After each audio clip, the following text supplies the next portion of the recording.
Bakı Ayakkabı Fabrikasının kollektivi, SSR Ali Soveti'nin birinci siyaseti şərəfinə sosyalizm yarışını genişlendirerek her gün yeni istihsalat qələbələri elde ediyor. Fabrikanın Stakhanovçularından Züleyxa Nəcəfəli kızı, Moskvadaki Paris Kommunası adına ayakkabı fabrikasının brigadirlerinden Lidia Karabelnikova'nın numunevi işi solunu tətbiq ederek ham malı qənaətlə işlədir ve her ay qənaət hesabına 150 cütdən artıq ayakkabı hazırlayır.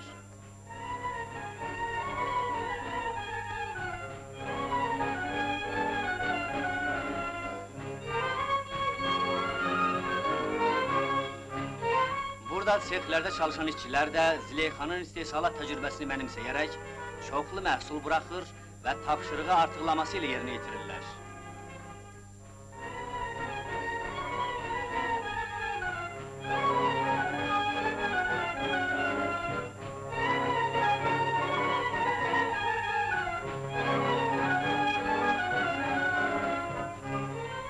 Qənaətdən hazırlanmış bu ayakkabılar Züleyxanın Stakhanov əməyinin nəticəsidir.